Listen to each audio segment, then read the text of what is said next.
여러분 정말 반갑습니다. 정말 반갑습니다.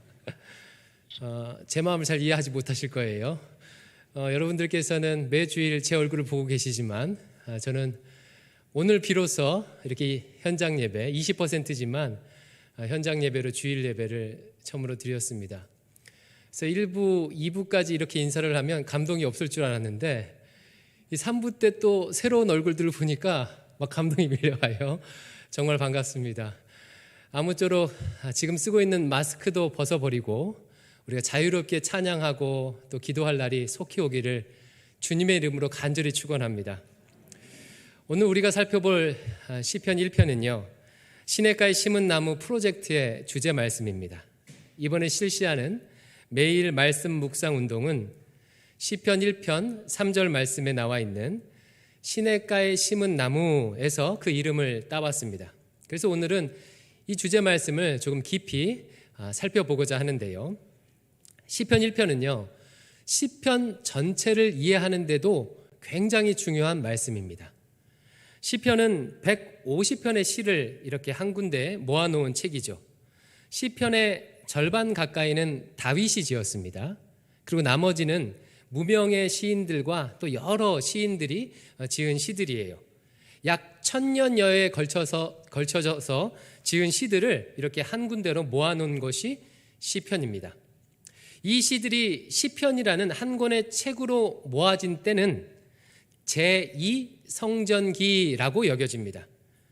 제2성전기는요 유대인들이 포로로 사로잡혀 갔다가 다시 돌아와서 두 번째 성전을 지은 이후의 시기를 말합니다. 첫 번째 성전은 누가 지었죠? 솔로몬이 지었지요. 다윗의 아들. 근데 이 솔로몬 성전은요 바벨론의 침공에 의해서 무너지게 돼요. 그리고 나서 한참 뒤에 포로로 사로잡혀 갔던 유대인들이 다시 돌아와서 두 번째 성전을 세우게 되는데 이 두 번째 성전을 세운 이후의 시기를 제2성전기라고 합니다. 바로 제2성전기 때 이 시편이 한 권의 책이 된 것으로 많은 학자들은 추측해요. 그런데 이 시편을 완성한 저자는요 150편의 시들 중에서 시편 1편을 제일 처음에 위치시켰어요. 여러분 지금 성경을 가지고 계시면 한번 성경을 펼쳐보세요. 시편을. 시편 3편, 4편, 5편을 그냥 짧게 한번 훑어보세요. 시편 3편 1절 위에 보면 가로 이렇게 쳐서 제목이 하나 달려 있을 거예요. 다윗이 그의 아들 압살롬을 피할 때 지은 시. 4편에는 또 제목이 달려 있죠. 다윗의 시. 5편에도 제목이 달려 있어요. 다윗의 시. 이렇게 달려 있는데 시편 1편과 2편을 보십시오. 제목이 있습니까 없습니까? 제목이 없어요.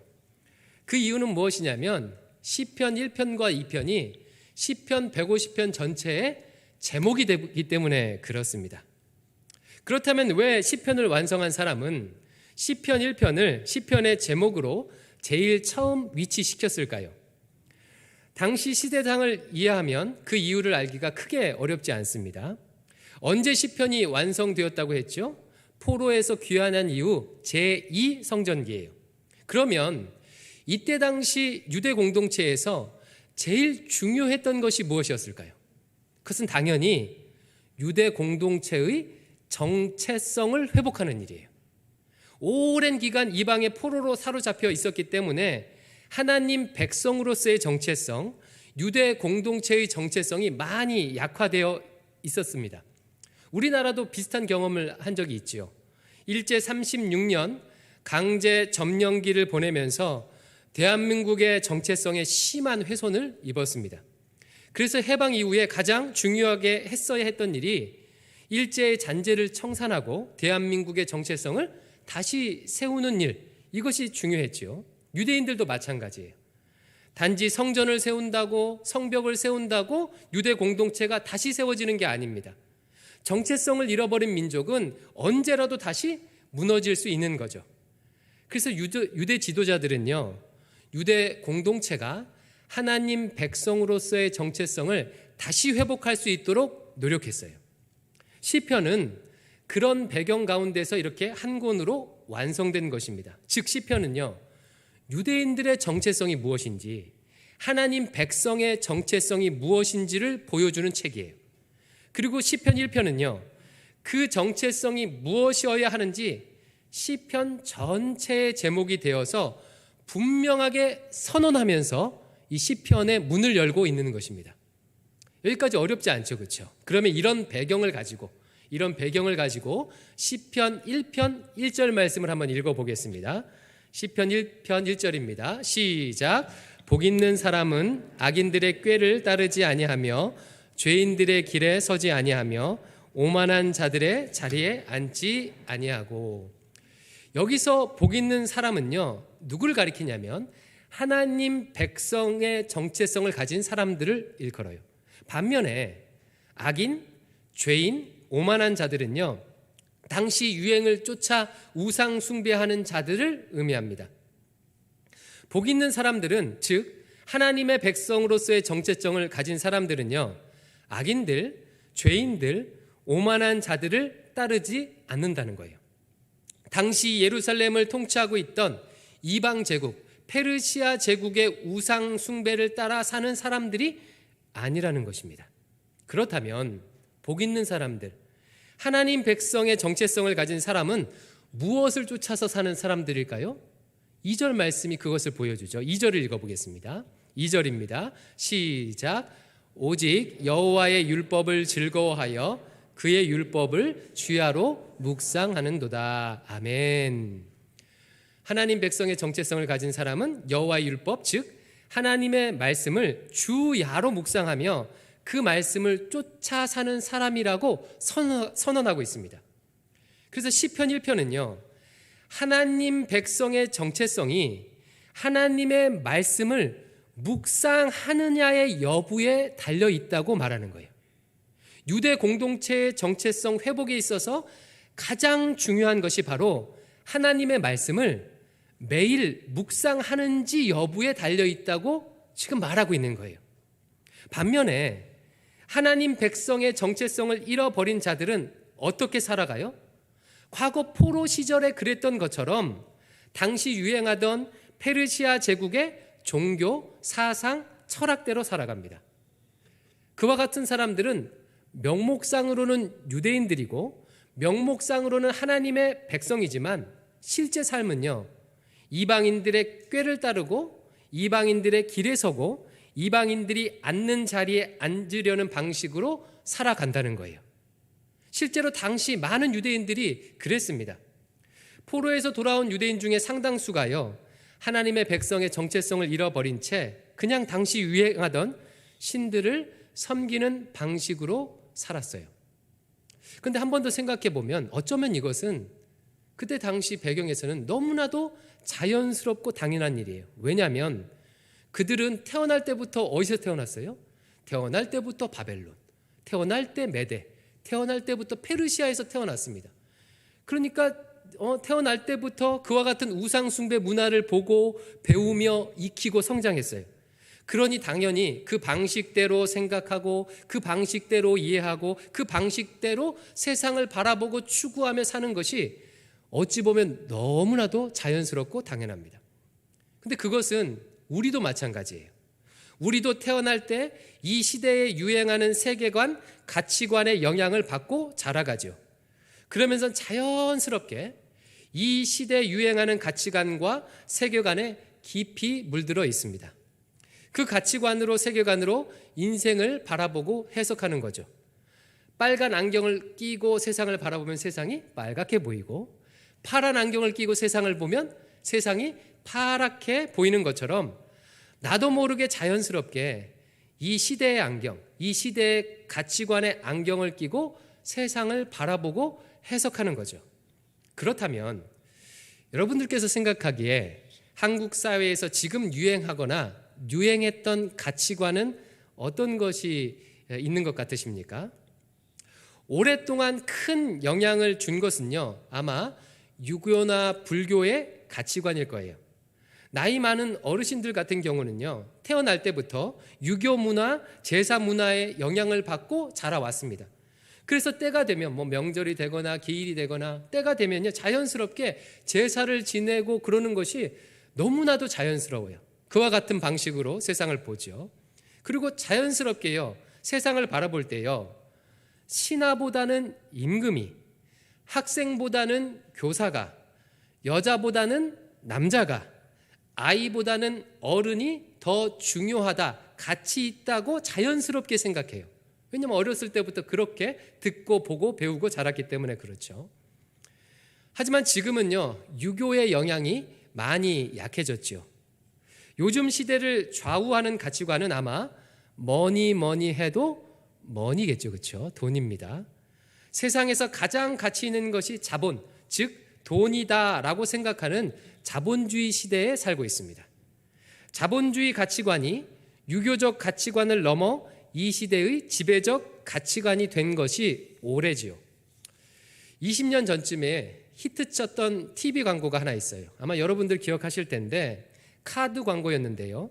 어떤 여배우가 나와서 이렇게 외칩니다. 여러분 부자 되세요 라고 외쳤던 광고가 있습니다. 기억나시죠?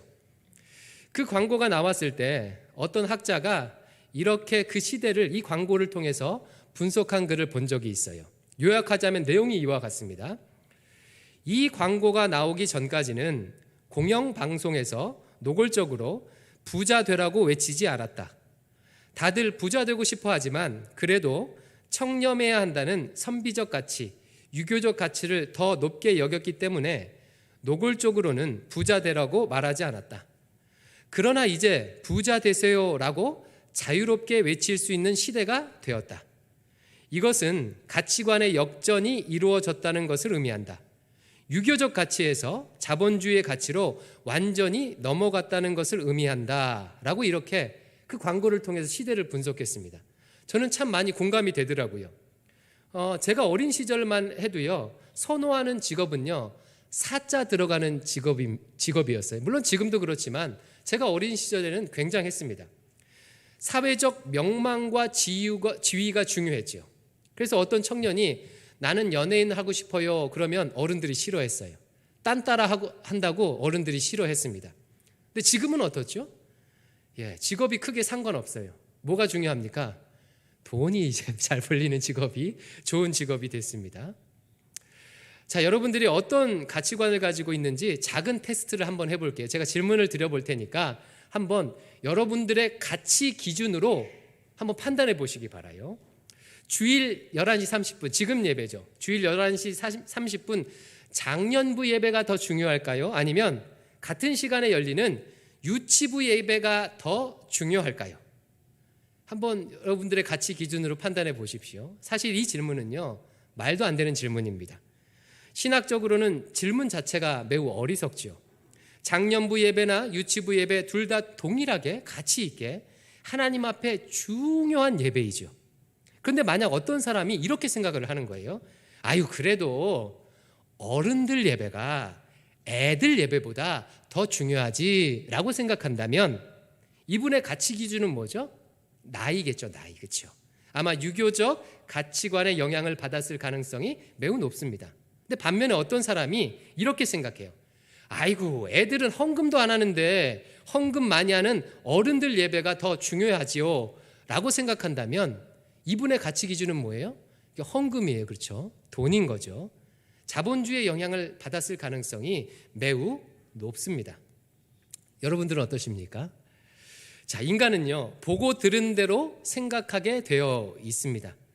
이 시대를 살아가는 대부분의 사람들은 어릴 때부터 돈 하는 세상에서 태어나 자라가기에 나도 모르게 돈이 제일 가치 있다는 자본주의적 가치관에 뿌리 내려져 있습니다. 그것이 너무나도 자연스럽기에 애써 의식하지 않으면 잘 몰라요. 그냥 그 안경을 끼고 세상을 바라보고 세상을 해석하는 거죠. 포로에서 돌아온 유대인들이 그랬다는 거예요. 태어날 때부터 페르시아의 바알주의의 영향을 받았기 때문에 우상 숭배가 너무나도 자연스러웠어요. 그런데 오늘 말씀 보니까요, 그처럼 세상의 가치관에 휘둘려 사는 사람을 아주 실감나게 묘사하는 표현이 등장합니다. 4절 말씀을 같이 한번 읽어볼게요. 4절 말씀입니다. 시작.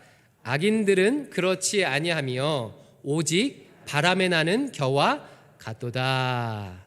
이렇게 세상의 가치관에 사로잡혀 사는 사람을 무엇에 비유하고 있습니까? 바람에 나는 겨와 같다라고 비유하고 있어요.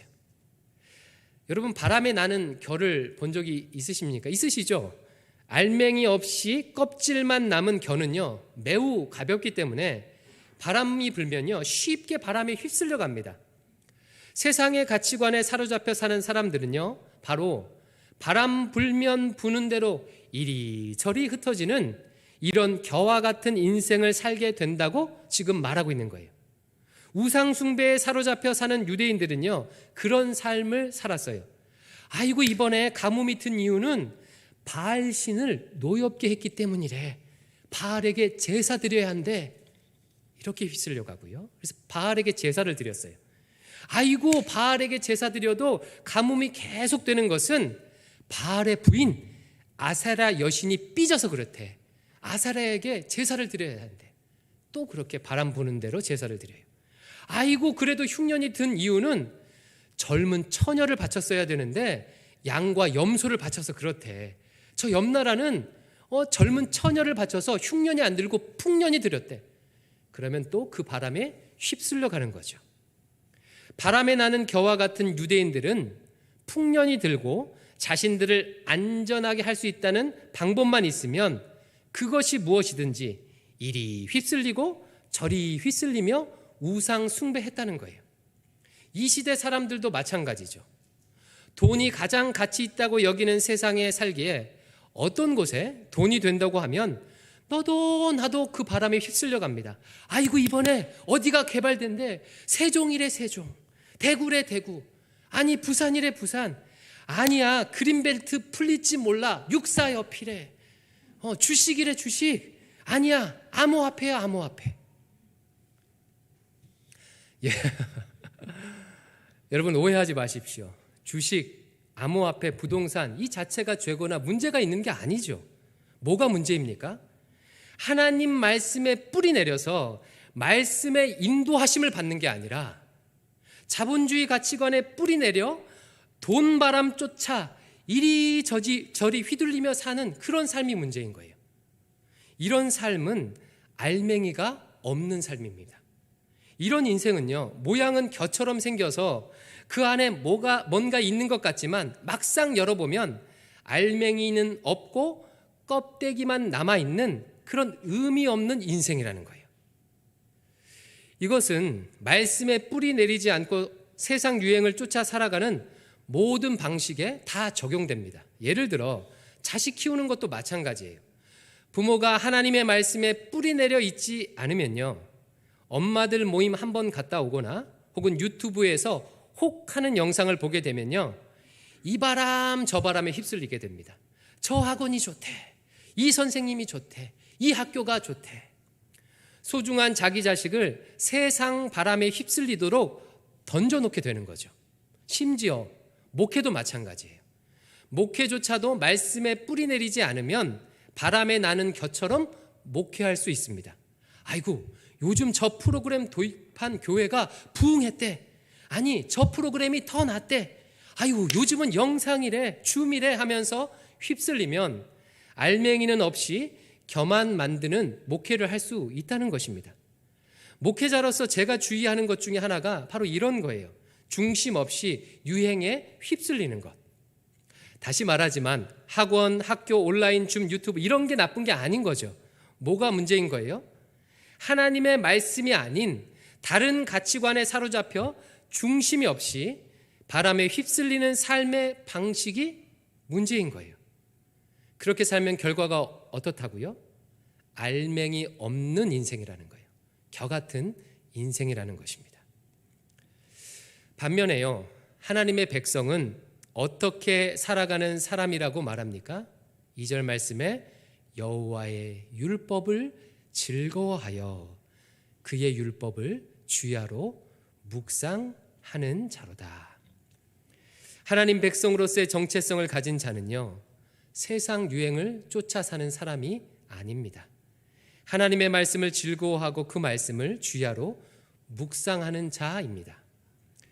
그리고 이렇게 하나님의 말씀에 뿌리 내린 사람을 3절 말씀은 이것에 비유하고 있어요. 뭐에 비유하죠? 시냇가에 심은 나무. 바람에 나는 겨와는 정반대의 비유죠. 마치 나무가 시냇가에 심겨져서 깊이 뿌리 내린 것처럼 하나님의 말씀에 깊이 뿌리 내려져서 말씀이 공급하는 그 힘과 말씀의 능력으로 살고 말씀의 인도하심을 받고 살아갑니다. 이런 사람은요, 웬만한 바람에 흔들리지 않고 웬만한 가뭄에도 시들지 않습니다. 왜요? 그 뿌리가 생명수를 공급하는 수원지에 깊이 뿌리 내려 있기 때문에 그래요. 그는 하나님의 말씀으로 세상을 바라보기 때문에, 그러니까 말씀의 안경으로 세상을 바라보니까요, 세상의 유혹에 별로 미혹되지 않는 거죠. 이렇게 시냇가에 심은 나무처럼 사는 자들에게 3절 말씀은 세 가지 복을 약속하고 있는데, 우리 3절을 같이 한번 읽어보겠습니다. 3절 말씀입니다. 시작. 그는 시냇가에 심은 나무가 철을 따라 열매를 맺으며 그 잎사귀가 마르지 아니함 같으니 그가 하는 모든 일이 다 형통하리로다. 아멘. 이 복이 사모되죠. 그 첫 번째 복은 무엇입니까? 철을 따라 열매를 맺는 복이에요. 저는 개인적으로 이 복이 참 좋습니다. 살아보니까 진짜로 중요한 복이에요. 철을 따라 열매를 맺는다는 것은 때에 맞게 복을 받는다는 거예요. 때에 맞게 열매를 맺는다는 것입니다. 우리는 항상 빨리 열매를 맺고 싶어 하죠. 빨리 결과를 얻고 싶어 합니다. 하지만 진짜 복은요, 때에 맞는 열매, 때에 맞는 복이에요.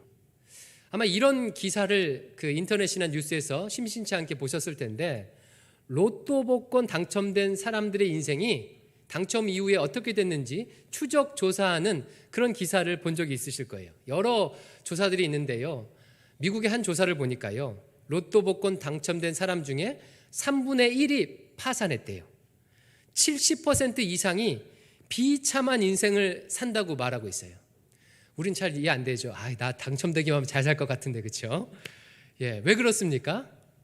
엄청난 돈을 감당할 인격이 안 되는데 갑자기 부자가 되니까 관계, 건강, 삶을 망치는 거죠.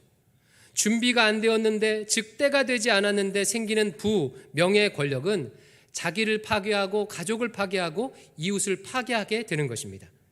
참된 성공, 진짜 성공은요, 그것을 감당할 인격과 성품과 신앙이 갖춰지면서 같이 올 때에 그것이 좋은 열매인 거예요. 진짜 좋은 열매는 때에 맞는 열매입니다. 나의 때에 맞게, 나의 분량에 맞게, 나의 신앙에 맞게 열매가 주어질 때 그 열매가 단 것입니다. 하나님 말씀에 뿌리 내려 말씀의 인도하심을 받으면 그런 은혜를 누릴 수 있다고 지금 말씀하고 있는 거예요. 두 번째 복은 그 잎사귀가 마르지 않는 복이에요. 그의 인생이 생기가 있고 푸르다는 것을 의미해요. 몇 년 전에 이제 가물 때 여기 뒤에 봉화산에 올라간 적이 있거든요. 그 해에는요, 겨울에도 눈도 안 왔어요. 그리고 장마가 됐는데 비도 별로 안 왔습니다. 보통 한여름에 산에 올라가면 나뭇잎이 어떻죠? 아주 푸르르고 짱짱하잖아요. 힘이 느껴지잖아요. 근데 그 해는요, 너무 가물어서 정말 누가 봐도 잎사귀에 힘이 없는 거예요. 푸르름을 잃어버리고 축 늘어져 있었습니다. 근데 안타까운 것은 요즘 이런 분들이 많이 있다고 해요. 살아있지만 생기를 잃고 우울감에 빠져서 좀비처럼 살아가는 분들이 많다고 합니다. 특별히 코로나19로 사람들과의 만남이 끊겨지게 되니까 더욱 심해졌다고 그렇게 얘기해요. 그런데 하나님의 말씀에 뿌리 내리게 되면 푸르름을 유지할 수 있다고 약속하고 있습니다. 제가 한 10일 전부터 마음이 너무 힘들었어요. 사역을 시작한 지 2달이 됐는데 주일날 성도들의 얼굴을 제대로 못 보는 거예요. 매일 보는 얼굴이 칙칙한 우리 목사님들 얼굴만 거의 매일 보고 있고, 목양실에서 혼자 몇십 일을 지내다 보니까 이거 너무 답답한 거예요. 우울감이 막 밀려왔습니다. 코로나로 성도들이 교회에 못 오는 것이 다 내 책임인 것 같고, 또 온라인으로만 사역하니까 뭔가 손에 잡히는 게 없잖아요. 실체가 없으니까 막 답답하고 막 이렇습니다.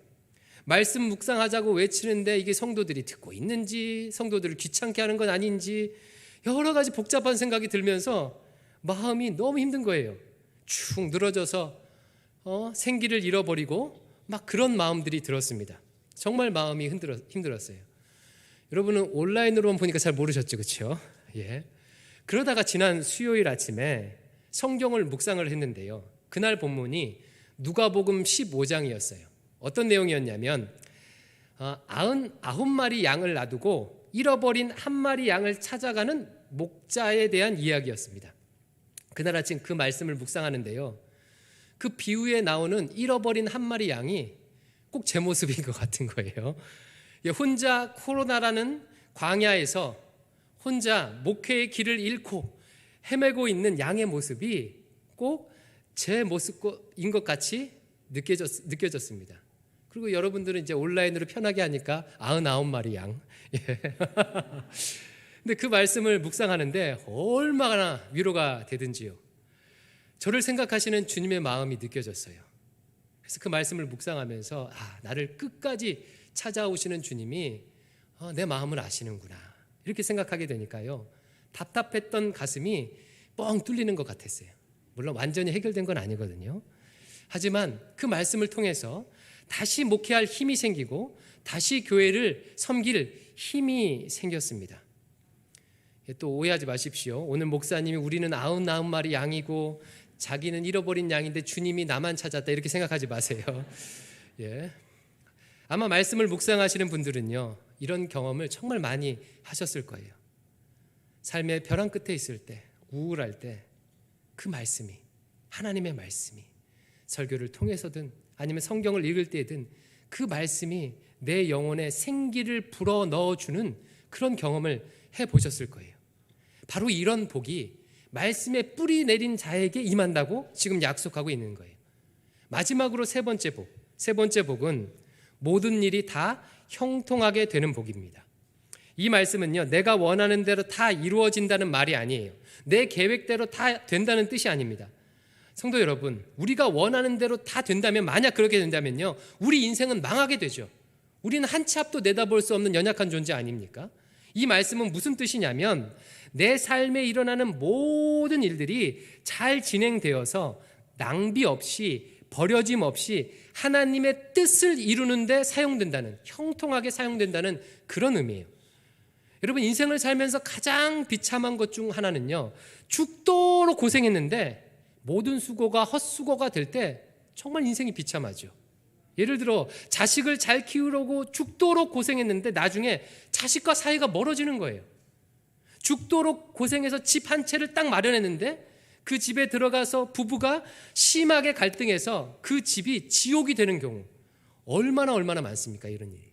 이럴 때 인생이 비참해지죠. 하지만 하나님의 말씀에 뿌리를 내려서 말씀의 인도하심을 받게 되면 그렇지 않다는 거예요. 내 모든 삶의 조각들이, 모든 수고가 하나님의 뜻을 이루는데, 합력하여 선을 이루는데 사용된다는 것입니다. 그래서 형통한 거예요. 비록 지금 이 순간 내 삶의 모든 수고가 헛수고처럼 보일지라도 지금 이 순간 결단하고 하나님의 말씀에 뿌리 내리기 시작하면 지금 이 찢겨진 조각들도 온전케 될 수 있다는 거예요.